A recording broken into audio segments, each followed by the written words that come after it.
সাজনার data অনেকে চেনেন, অনেকে আবার চেনেন না। যারা চেনেন তারা অনেক ভালো রেসিপি জানেন, যারা চেনেন না তারা কোনো রেসিপি জানেন না এর উপকারিতা সম্পর্কে। প্রিয় দর্শক, আসসালামু আলাইকুম। আজকে সাজনা দিয়ে একটা রেসিপি দেখাবো, অত্যন্ত সহজ রেসিপি, যেটা আপনারা দেখলে বানিয়ে খেতে ইচ্ছে করবেন। যারা সাজনা খাননি কখনো তারা খেয়ে দেখবেন, এটা অত্যন্ত পুষ্টিকরী। সাজনা গাছের সবকিছুই মূল্যবান, শিকড় থেকে শুরু করে পাতা পর্যন্ত। আর সাজনাতে অনেক ভিটামিন রয়েছে যেটা আপনি চিন্তা করতে পারবেন না।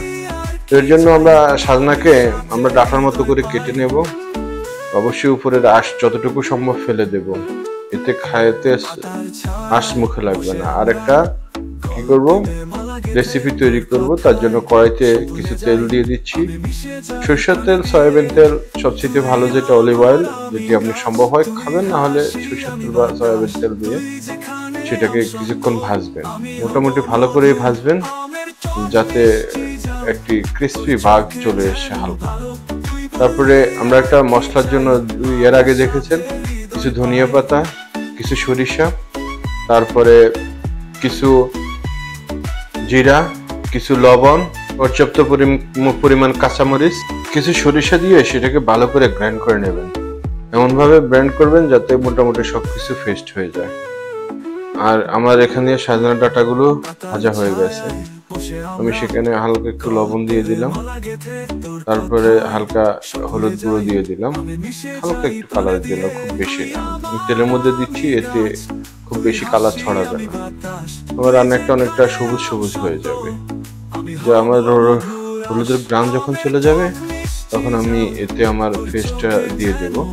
আমার এই পর্যায়ে দেখুন আমার সাজনাটা হয়ে গেছে। এখন আমি ব্লেন্ড করে রাখা সেই মশলাটা এখানে দিয়ে দেব, দিয়ে সামান্য একটু পানি দিয়ে দেব, যাতে আমার মশলার যে ফ্লেভার, গন্ধ, সেটা মানে সুঘ্রাণে পরিণত হয়।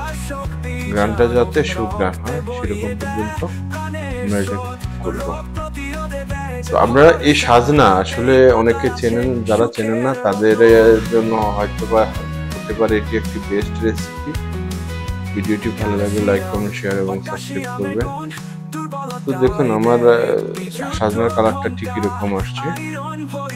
আপনি রান্না করে খাবেন, খাওয়ার পরে অবশ্যই আমাকে কমেন্টে জানাবেন কেমন হয়েছে আপনার এই সাজনা রান্না। দেখুন নিচে একটু লেগে গেছে, এখানে কোনো পানি থাকবে না, পুরো শুকনো শুকনো হবে, অনেকটা ভাজা স্টাইল।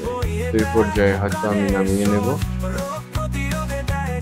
যে কথাটি বললাম, ভিডিওটি ভালো লাগলে লাইক, কমেন্ট, শেয়ার এবং সাবস্ক্রাইব করবেন। এটি আপনি খাবারের ভাতের সাথে খেতে পারেন। বিদায় নেব আজকে, দেখা হবে অন্য কোনো সময়। আসসালামু আলাইকুম।